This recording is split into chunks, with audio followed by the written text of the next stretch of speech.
Hello, everyone, and welcome to Cyber Therapy. My name is Ashley Lee, and I am your host for this show.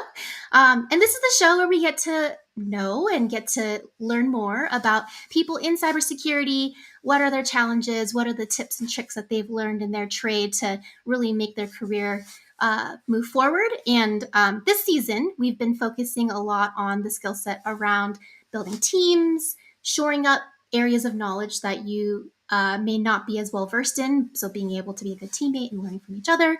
Learned a lot just about how different personalities can mesh together and work together, as I know many of you may feel like you're hitting your head on a wall sometimes. And so this is the show where we get to unpack a lot of those different soft skills and the struggles and be able to commiserate together, but also learn together. And so today I am super excited about the guest that we have here today. She is amazing. She's working on cool stuff at MITRE. And you know what, we're just going to bring her on. She's the lead cybersecurity engineer of MITRE Engage, which is the team that focuses on adversary engagement. Everybody say hello to Maretta. Woo! Welcome to the show. So glad that you're here. Where are you calling in from today?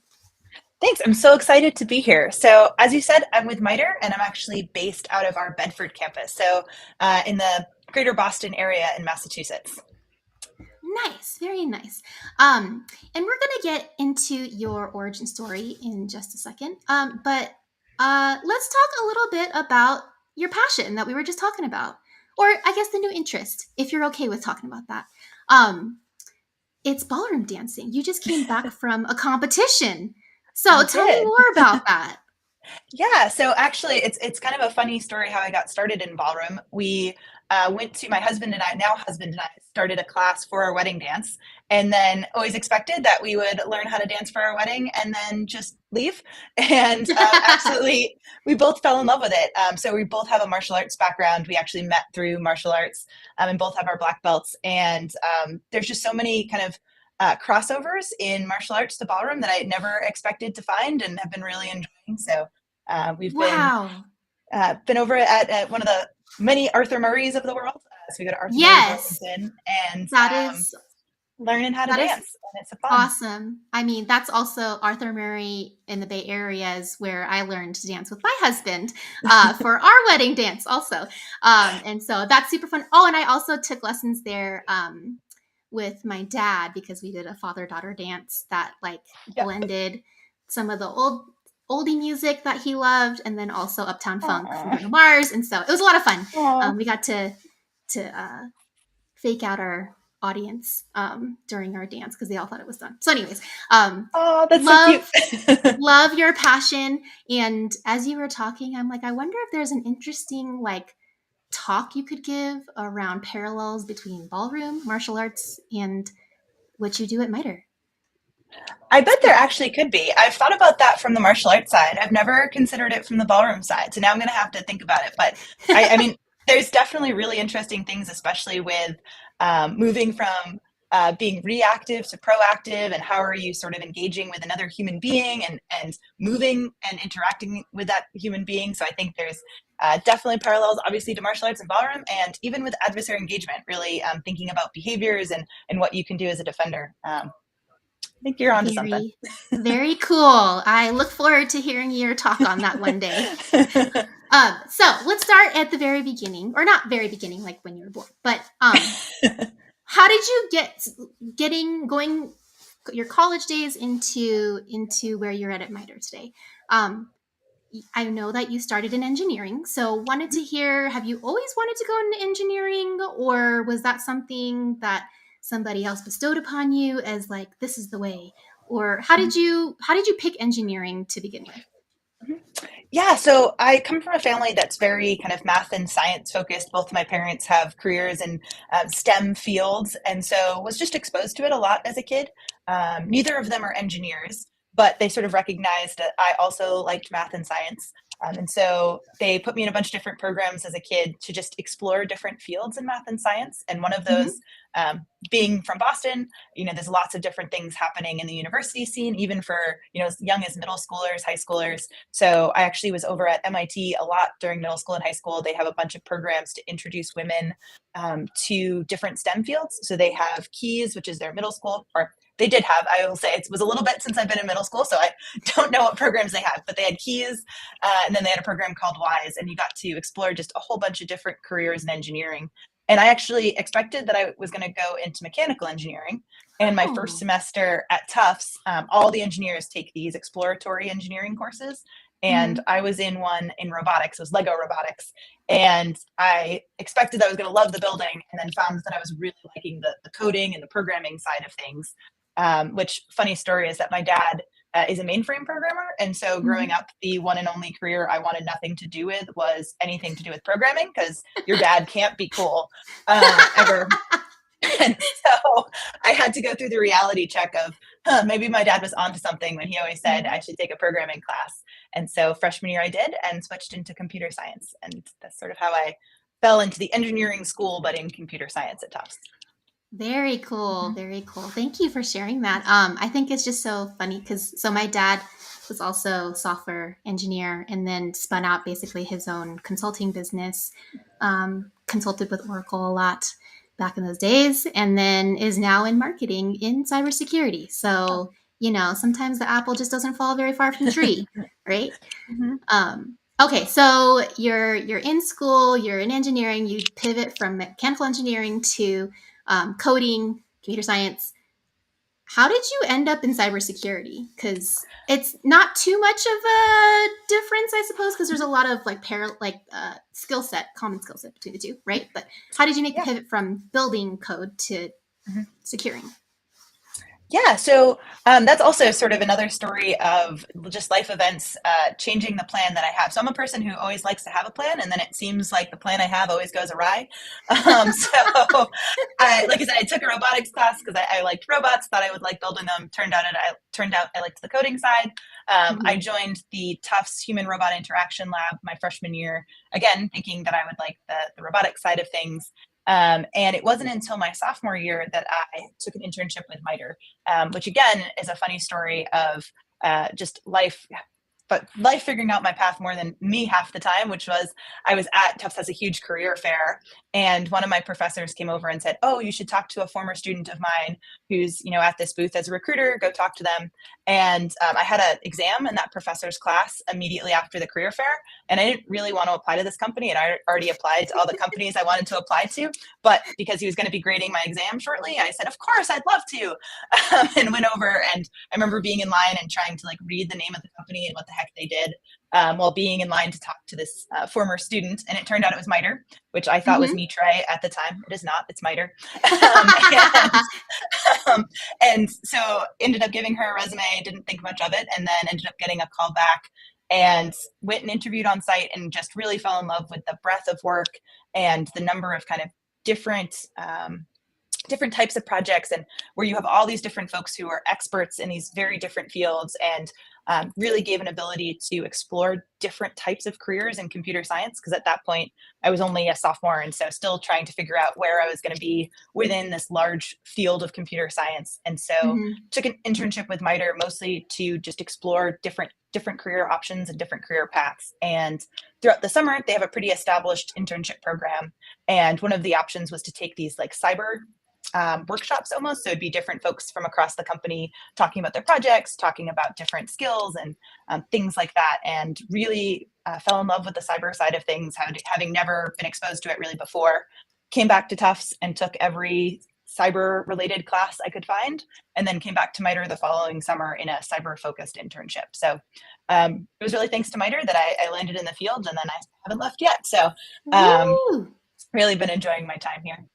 Awesome, awesome. So, first of all, kudos to you for landing an internship sophomore year because I will say when I was a sophomore, I was not focused on getting an internship, but I was also a business degree. So, yeah, the the extreme focus you had on really exploring what you wanted to do for your career. Like, love the focus, and so many other people will benefit from that kind of focus and just exploring. Because I think like what you were talking about is like just life informing like what where you want to focus your time, right? That makes everything a lot more enjoyable when you're able to kind of chase what is interesting to you, right?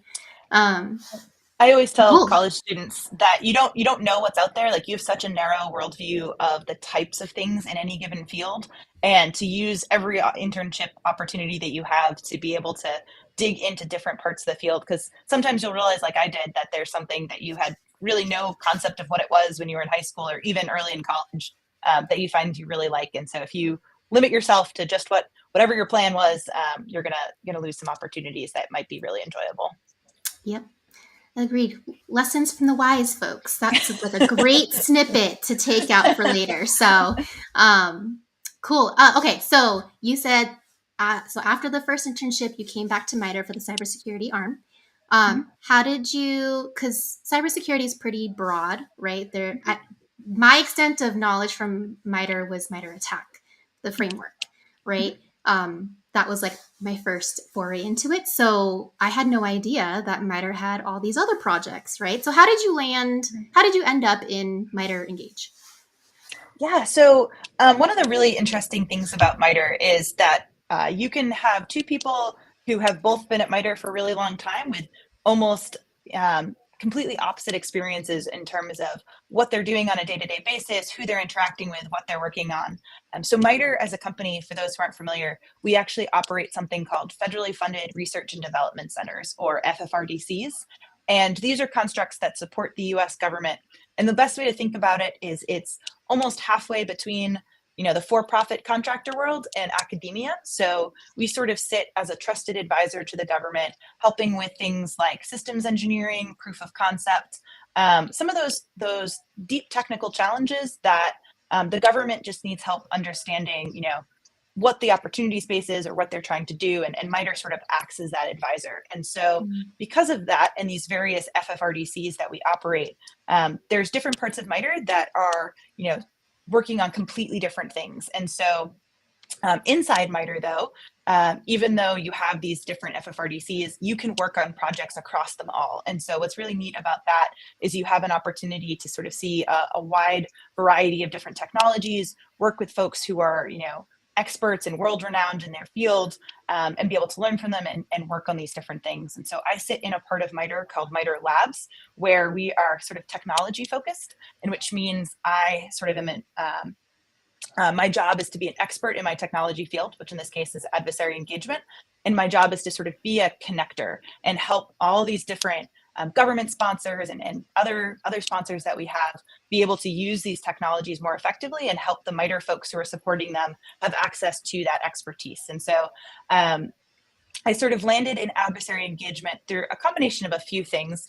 But at one point, I was sitting actually with my sponsors. And so I spent a lot of time in their spaces and was using the technology and seeing some of the benefits from an operational perspective, and was really intrigued on how we could sort of push the needle to move that, to use that technology more effectively and to be able to do interesting things. And so now I get to sit in the technology side of MITRE, helping to push that technology forward. But it's nice that I have that sort of grounding in the operational world of being able to use it as well. Yes, I will definitely say having lived an operator life, not life, but like just having an operator role, like gives you just so much exposure to how things work, how people work, and just the complexity of a lot of the problems that you might come across when you're helping other clients implement technologies and whatnot. So, um, give me the quick 30 second. What is the MITRE Engage project all about? Because I know it's adversary engagement, but what is that? Mhm. Yeah, that's a great question, and I think it's one that partly is kind of the core of what Engage is, helping people understand what the heck is this technology space. Because on one hand, there's parts of it that are going to seem really familiar and applicable to other parts of the way we think about security. And on other places, it's a very different beast. So when we talk about adversary engagement, we're talking about bringing together cyber denial, so the things you're doing to, stop or block an adversary, with cyber deception, or the things you're doing to confuse or mislead an adversary. And we talk Like about bringing, honeypots. yeah, so honeypots could be an example. And I think there's a lot of different, there's a lot of times that when we hear the word deception, we jump right to honeypots, right? Everyone does it. I did it. I thought that's what it was for a really long time. We think about honeypots, but there's a whole world of other things that we can do.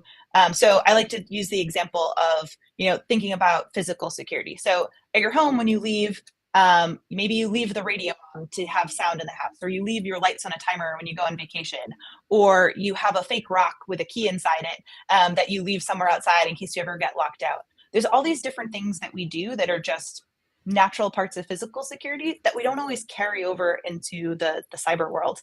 And so Mm-hmm. part of deception can be a honeypot, but part of it can be thinking about, how do I virtually turn my lights on and off, if you will, Mm-hmm.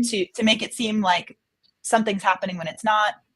How do I think about adding ambiguity to my environment, making it so I always use the example of a Where's Waldo puzzle. So if you're looking at a Where's Waldo puzzle, you have unlimited time and you have access to the full picture of Where's Waldo, yet it Mm-hmm. is very frustrating to find that little guy with his stupid red and white hat on, right?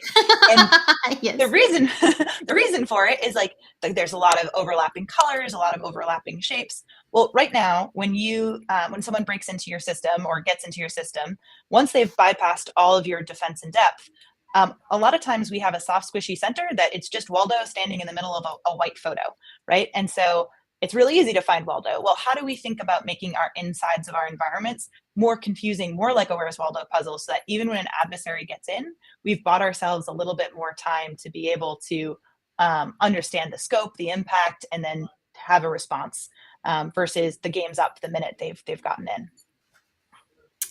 Curious question that's just popping in my head. When people are implementing these sort of techniques or tactics, does it also make it difficult for the people who are building on that infrastructure? And that's something that's a really important consideration. And this is touching into why deception and adversary engagement can be so different than other security sort of technologies, right? So when we think about AV, it's fire and forget, right? You Mm-hmm. are able to throw your AV out, walk away, and say, the day that thing goes off, like I know what to do. Well, deception isn't a technology, it's really a process. And so because of that, it requires a lot of thinking around, how do I do this effectively? How do I do this in a way that doesn't cause problems for my users? Because you're completely correct. If you think about something like a decoy document, right? So maybe you have a document that you have embedded a honey token in, or a canary token. Quick shout out here to canarytokens.org if you want to play around with some free ways to embed canaries in documents. They have some really cool stuff up there, so you should check it out. But you have to be thinking about, do I let my users know that I'm going to put this document somewhere and please don't touch it? Do I not let my users know because maybe this is part of an insider threat program and I want to know if my users are touching things they shouldn't? And so one of the things that Engage touches on is how to think about all these different considerations from the beginning. So things like OPSEC, things like planning, things like what level are my users going to know things, what level are they not? How am I going to talk about this stuff with my team? Where am I going to talk about it? Because if your whole operation is premised on the fact that you have an adversary moving around your network, you probably don't want to be talking about your adversary engagement plans and operations on that network. Which is one of those Probably. things which is one of those things that it's obvious once you say it, but until then you're like, oh yeah, that's true. So all of those different things add a level of complexity to adversary engagement that just makes it, that's that process piece and that thinking. It's why we talk about it as a thinking person's game, because it really does have more complexity than other fire and forget technologies. So we're getting into some interesting thing because I think generally speaking, the practice of cybersecurity and the work that security professionals have cut out for them is a lot around change management and changing the way that people think or approach, and because ultimately we're trying to get people to either change something, fix something, so that holistically we're more secure, right? Mhm. So what are some of the things, and I'm sorry, this was not in our prep doc at all, but what are some of the things that you've learned or seen work when you're talking to decision makers about adversary engagement? Like, what are the things that help elevate the just change the way that they're currently thinking about the way that they're implementing the program? That's a really good question, and I think there's a few elements to it. I think number one, so there's a book that MITRE wrote a ways back, and it was Frank Steck and Kristen Heckman and Alex So and a few others folks, and it's called Cyber Denial, Deception, and Counter Deception. And in there, they have a great quad chart where they break down um, thinking about deception and denial as facts and fictions that are revealed and concealed. So in one column you have, facts, in one column you have fictions, one row is revealed and one is concealed. And when you Mm-hmm. start thinking about your operations as facts and fictions, and are you revealing something or concealing something, that can be a really useful model to start understanding what this can all look like, and how you can come up with an operational plan. So I think that framework of revealed and concealed facts and fictions can be um, something really useful. Another thing that we found is really useful to help folks think through this process is something that Engage talks about as gating criteria. So these are the different points in your operation that either it's a bright red line, i.e., if this happens, we are going to immediately shut down, right? These are the things that, whether it's legal, whether it's our CISO, whether it's whoever the stakeholder is, has said, this is a risk that we will not take. So, for example, Mm-hmm. when MITRE is running operations for research purposes, if we start seeing one of our engagement environments being used to try to target elsewhere on the internet, that is a hard red line for us, right? We immediately bring the operation down, and everyone knows that. But Mm-hmm. there's other points that might not be so clear. And so having conversations with your stakeholders early on and creating what we call a rules of engagement document, and this is something that on the Engage website, we have some thoughts about how you can move through this, around, here's the things that are acceptable to happen. Here's the things that it's a little bit of a gray area. So if these things happen, within 15 minutes, you need to go and get approval from these people to allow this to continue. Or, at this point, if you haven't heard from someone, we're going to pause things. All the way to, here's the things that are our bright red lines that we don't feel comfortable crossing. Um, Mm-hmm. and having an escalation procedure for what you're going to do for each of those Yes. is huge, and not something that you always think about until you're in the moment and realizing, okay, I'm supposed to get permission from Haphazardly. someone. And then um, you're like I don't scrambling, know right? who.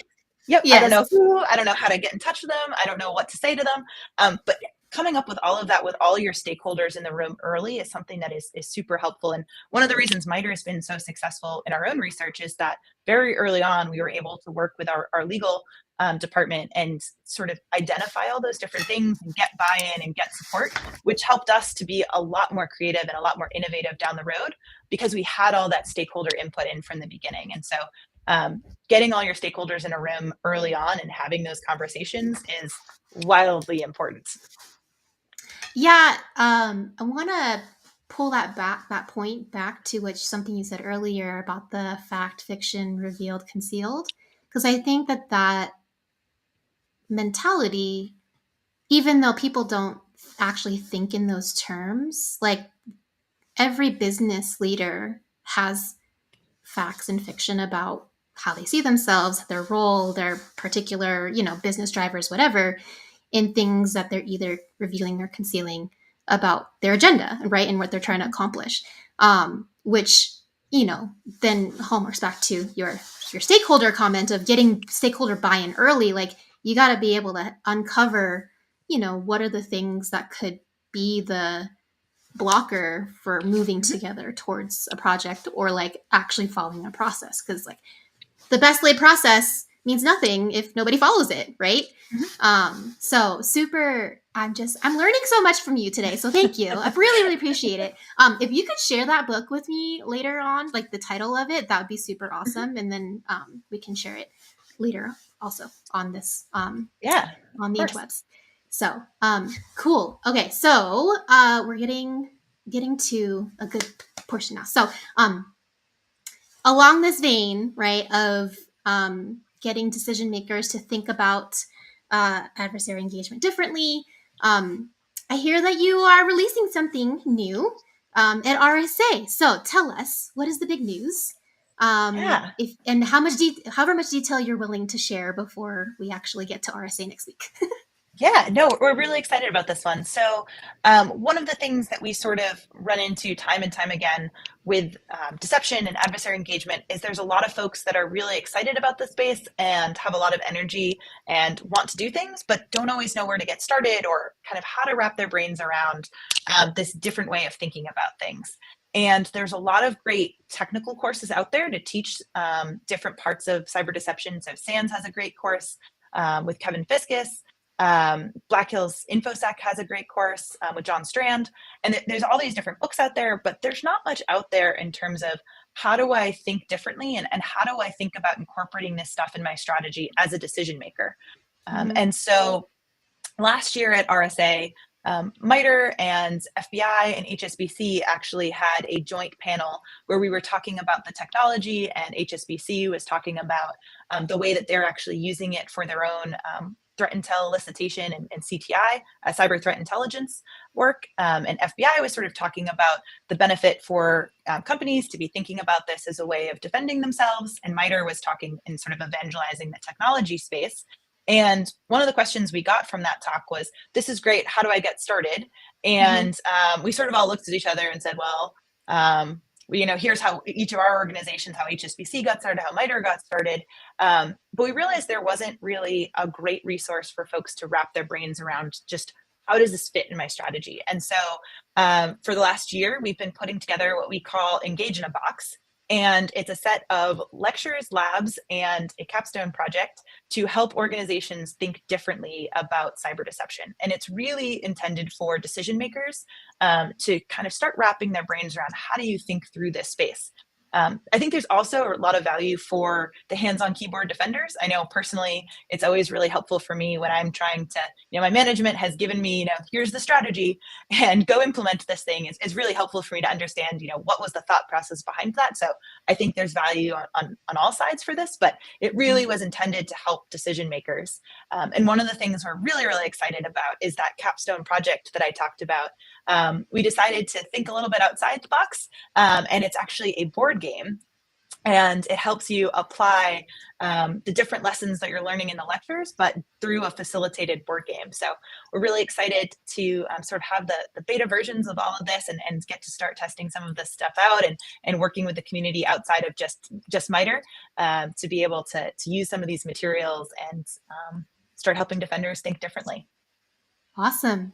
If you had to compare the gameplay to a common board game that people know, how would you compare it? Is it like a shoots and ladders or like a So it's a little painting? bit, yeah. So it's a little bit different than a board game you might just gather around with your friends. And so if you're familiar with the world of serious board games, which was something I was not familiar with, but there's experts at MITRE. Like I said, MITRE has experts on everything. We have a whole department of folks who do serious board game development. They're board games that are intended to be fun, but also to teach some sort of concept or lesson or academic side to things. And so unlike a board game that you might be familiar with just playing with your friends, this almost has it has a facilitator. So it's a little bit like a Dungeons and Dragons type setup where you have someone who is not playing the game but is helping you move through the game. And then the game itself is fairly complex. So I always tell people, think Settlers of Catan, not Uno, in terms of level of complexity to the game. And the way, but hopefully not like Arkham Horror, because that the rule book was like a tome. So hopefully not as complicated as that. Not as complicated as that. And the nice thing is because you have a facilitator who knows all the rules, you don't ever have to actually remember them all. You have someone who's there walking you through the whole thing. And one of the other parts to the game is you actually play it in multiple rounds. You play the same thing multiple times. And the idea is that the first time you play the game, it's pretty overwhelming. Just like when you're getting started in cyber, you don't necessarily understand all the things that you can do or how you can do them effectively. And you just sort of, bull in a china shop, just kind of run into things and try to achieve your objectives. And in the same way with the game, that's typically how round one turns out. Now, round two, we play again, And you're starting to get a little bit more refinement in your strategy and how you're thinking about it now, because throughout the game we have facilitated discussions that relate the things that are happening back to the lecture content. And so you're starting to see some of the parallels. Hopefully you're starting to understand. So maybe round two you're a little bit more refined in your strategy, and then hopefully by round three, that's when you're really able to sort of hit the ground running and really understand not only all the components of the game and the rules, but really how to achieve your strategy. So it's been a really fun exercise in helping people think through not just how do I come up with a strategy, but how do I come up with a strategy when I'm feeling really overwhelmed and confused and I want to just have bite-sized chunks that I can build off of. Because honestly, especially with adversary engagement, MITRE has a relatively large program at this point with research and a whole bunch of different things going on. We didn't start there. We started with a single laptop and a piece of malware that we would detonate. And it was really basic, but that gave us kind of the bite-sized chunk we needed to grow our strategy over time. And so in the same way with the game, you can apply some of those lessons to the way that you can think about it in your defensive space. That is so cool, because I think you're hitting on multiple. You're not just changing like the way decision makers think, but you're also equipping people who eventually want to grow into those roles, right? Ways to think about the situation early, um, and gives them a little bit more empathy to what their bosses are going through. So that's that's really cool, because I think one of the things that I want to explore more on the show is how to bridge that communication gap between the technical, right? Like, because a lot of cybersecurity folks, and just people who have like an operations drive, tend to really fixate on like the technical and how things work and how does the bits and bytes, right? But then how do you translate the value of that implementation to higher levels where they don't really care about the technical implementation, they care more about the value that it's bringing to the business, right? Yep. So, and then like how does it fit in strategically to the talk tracks that they might be already talking to, even further up to like the board or C-level, right? Mm-hmm. So that is super cool. You're tackling something that's huge and that I'm particularly interested in. So I'm super excited to see this at RSA. So with that, how do people get to know a little bit more about MITRE Engage, maybe see it in action, some of the capstone project and whatnot? Yeah, so we're actually going to be at RSA. So we're really excited. We'll have a MITRE booth there, and we're going to have set times what we're calling Ask the Experts. And so myself and some of the other folks from the Engage team, including Dr. Stan Barr, who actually was one of the founders of MITRE's work in adversary engagement and cyber deception. So we're going to have time at the booth on, I believe it'll be the Tuesday and Wednesday from 2 to 2:25. And this will all be on our LinkedIn page. So we're going to make sure on LinkedIn that we put out information leading up to it, but also some reminders day of that we're going to be there. Additionally, we'll just be at RSA, wandering around the expo and chatting with folks. And our email is engage@mitre.org. So if you are going to be there and you want to chat with the team and you can't make the Ask the Experts, feel free to shoot us an email, and we'd love to connect and find some time to talk and see these things and chat about deception. And we're always up for hanging out and talking about deception. You're probably going to wish we would stop talking eventually, but our team, we're definitely a team of talkers. So. But that's, I mean, conversation is where it happens, like to help really have the conversation to uncover what's the hurdle to engaging and learning more about this. Like conversation, relationships, that's where it matters, right? That's where it happens. So, who knows? Maybe we'll just hole up in the lobby of one of the hotels and start playing a game and attract people that way too. I don't know. Just an idea. That's great. For all of you who are going to RSA, definitely check out MITRE's booth. They are at booth in the South Hall at 4438. So ask the experts. Definitely ask Maretta all the questions you want to ask her about this Engage in a Box, and really encourage you. This is just a really new, fun way, I think, to learn, and it's not all about the technical, which I love. It's more about how to think about the problem and strategically tease it out. So super cool. So excited to see you at RSA. So we'll definitely be there. I think I think that's all the questions that I had. Oh, no. One more question. What does the future hold for Engage in a Box? So you've got the lectures, the labs, the Mhm. capstone project of the board game. Is there anything new spin-offs, new ideas that you guys are thinking about doing in the future? Yeah, so we're really interested now. So we sort of created the foundation with Engage through the framework, and kind of helping people think through it.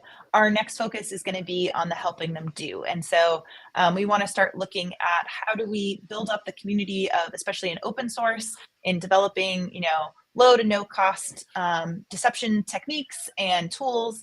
And I think there's so many different things we can do that already exist. So canarytokens.org, which I already gave a shout out to, they have some great stuff. They have actually a really cool new thing that they released at around ShmooCon, where you can actually get a fake credit card, and it's a real like Amex number, but you can't, if you try to charge it, it will just get denied. But you'll get an email to say that someone just tried to use this credit card. So you can see some really cool applications. If you have a database of credit card numbers for your customers, and you want to dump in a whole bunch of these decoy ones, and someone starts using them, now that something bad has happened.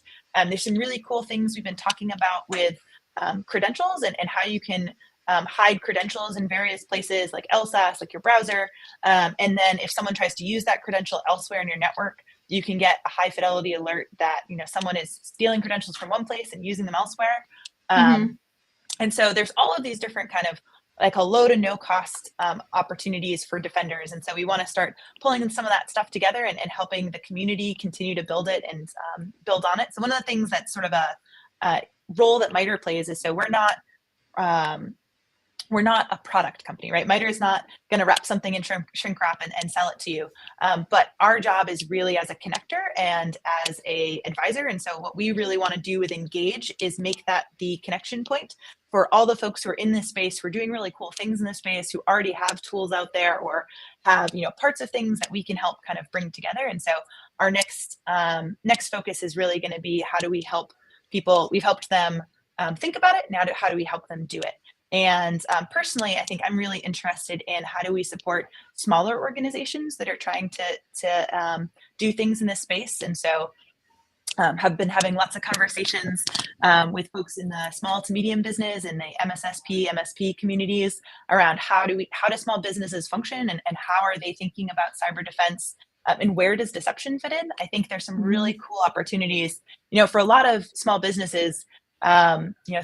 They're going to have to figure out how to defend themselves in the presence of vulnerabilities and things like that they know exist, but they don't have the resources to be able to do anything about, or at least not do anything about immediately. So can we use deception as a way to sort of canary in the coal mine, if you will, so that I know I have this thing, I can't fix it right now because I'm a one-man shop, and it's going to be, I have $1 to spend. Yeah. Can I deploy some deception so that at least if the bad thing happens, I have some early warnings, and really starting to think through with that community, what could deception look like? I think for a long time, we think about adversary engagement and deception as sort of the space for the more mature elite to focus in, and something you do after you figured out all the basics, and want to start looking at what could that look like when you have lower levels of cyber maturity, and you're living below the cyber poverty line in terms of resources to do something about it.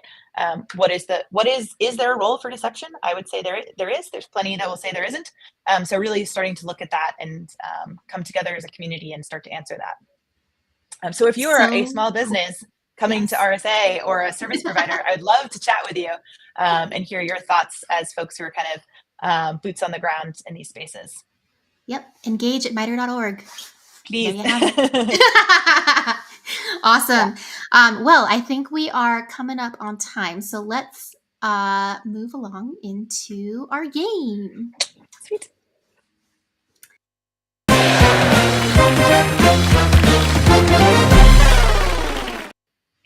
Man, I love that official there. That's great.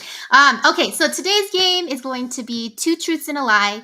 We're going to each state 3 statements, and then we'll have. I guess we could time it. We can have like 60 seconds to ask questions, and then we'll have to select which one is a lie. So, would you like to share your 3 statements first, or do you want to question me about my 3 statements? I can go with my three statements first, I Okay. guess. Okay. Okay, let's see. So, statement number one, I own a hedgehog. Statement number two,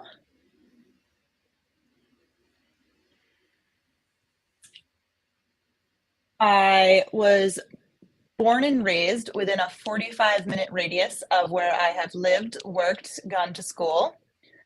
And statement number three,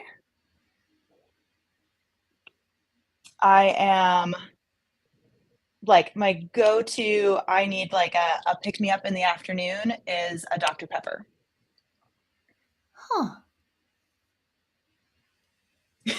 Have you owned other pets in your life other than a Yes. hedgehog? Hmm. What do hedgehogs like to eat? They like to eat, so a lot of people feed them cat food, but that is a high-fat diet that you shouldn't do. Yeah. Um, but so they have special, like, they're insectivores, so they have like special diets, and you can feed Hmm. them like worms and things, like little, like live or Beetles? dried worms and beetles. Hmm. Oh, oh, Hmm. interesting. Hedgehogs are Hmm. cute. Okay. Hmm. Hmm. Um, you have lived, worked, 45-minute radius of lived, worked, and what did you say? Gone Gone to to school. school. Hmm. That sounds very well. Granted, I don't know where Tufts is, and I'm not very well versed in the eastern part of the U.S. and how living in California really messed me up because we got one big state and you can drive 4 hours and you're still in the same state, whereas that's not the same on the East Coast. Hmm. And with the amount of detail that you put there, I'm going to say that that's probably true. And then what was your third one? My favorite, like, go-to, I need a pick-me-up at work, like I'm dragging Dr. Pepper. Man, we haven't talked about beverages at all. Dr. Pepper is very like unique. I'm gonna go actually. So I'm gonna hedge that the hedgehog is the lie. That you just really love hedgehogs, but you don't actually have a hedgehog as a pet. I have a hedgehog. Her name is Luna. Oh Hmm. my gosh. Okay. Yep, I Wait. have So a then, what hedgehog was the named Luna. lie? Soda. I have actually never finished a can of soda. I hate soda. Oh Um, wow. and my favorite drink. Here we go. This is going to show you how Boston I am. I This is the one Dunkin' Donuts near me that still has pumpkin coffee, and so Oh yes, and so that is my absolute favorite. And then while they have it, I get my extra large, like the size of my head. yes. It's fantastic. But yes, I've never finished a can of soda. Wow. And so Hmm. your go-to pick-me-up is your pumpkin coffee. Yeah. Okay. Hmm. Good to know. Interesting. Do they have it year round? Not and so not in not they're not supposed to. But this Dunkin' Uh, Donuts, like, let's not get them in trouble. yeah, I'm not getting in trouble. This undisclosed location, Dunkin' Donuts, like mass orders the syrup in the fall, and then they basically uh, have enough for year round. But it's supposed to be a wow. seasonal flavor, and you have to ask for it. Like, it's not on the Yeah, yeah. menu anymore. Yeah, That makes but this sense. undisclosed location, Dunkin' Donuts, corporate Dunkin' Donuts, please don't take it away. It's all good. It's like peppermint. Peppermint is seasonal for Hmm. Starbucks, and but my husband asks for a peppermint mocha every time we go. So, Hmm. Do um, they have it all year? depending on the store, but yes. Mm, So, interesting. I don't know if people are supposed to know that, but it's true. So, anyways, okay. Hmm. My three statements. Okay. I majored in economics. I played Division 1 volleyball, and I chickened out of being a computer engineering major because I didn't want to be the only girl in my class. Okay. Well, I remember you said something about business, but maybe you meant that more generally, like economics could be like part. Okay, tell me, what was your favorite class in your degree? Uh, my favorite class was probably my Finance 101 course. I was a little bit of a masochist where I took the hardest teacher. Hmm. He was definitely the hardest teacher, but I felt like I learned so much from that class, Hmm. even though uh, Okay. that was just, it was a hard class. What was the class you took your senior year for your major? Uh, what was it called? It was like business ethics. There's business Okay. ethics classes where we did a lot of case Okay. studies. Okay. Trying to see if you just took the intro classes. And then what was your second one? My second one is I played Division One volleyball. Division one volleyball. Okay. How long have you played volleyball for? I started playing when I was in second grade, so 7. Okay, I know nothing about volleyball. I was trying to think of a question that only a volleyball person would know, but I'm not a volleyball person, so that failed. My lady who does my eyebrows does volleyball, and so I was trying to think of things she's told me, but I don't know. So I'm going to move on.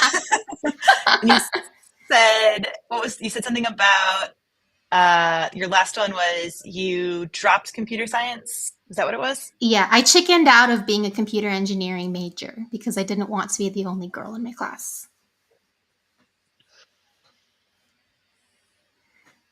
So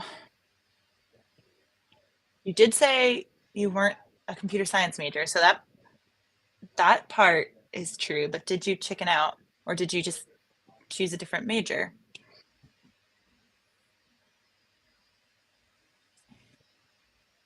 I'm gonna say that's the lie because you sounded like you were really into the business thing, so I feel like that was your plan.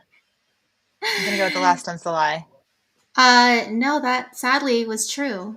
So to transfer into Cal Poly, because I played Division 1 volleyball when my freshman year, and then Wow. sophomore year I went to community college and then transferred into Cal Poly. But to transfer into Cal Poly, you have to declare your major.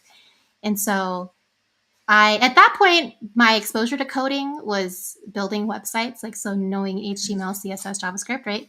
Um, and then I was like, no, like if I'm an engineer, engineering is such like a male dominated like subject. I don't want to be the only girl in my class. I just feel really uncomfortable with that. And Mhm. so I decided to go with business as my major. And so I could All take right. finance, economics, business, yeah, all It the 101 was courses. It was real business. It was. I almost said that one. Okay. Well, a note on that one. If you are someone listening to this and you are considering dropping a course, a major, whatever, because you feel like you don't belong, reach out to me on LinkedIn and I will be happy to chat with you on all the reasons you totally do belong, and why we need different Yes. perspectives and different folks and different backgrounds and all the rest. And actually, quick side note on why I think deception is a really exciting field for this, because the whole point is to um, you know think like our adversaries think in some ways, and see our adversaries as humans who have cognitive biases and have motivations and this and that and the other thing.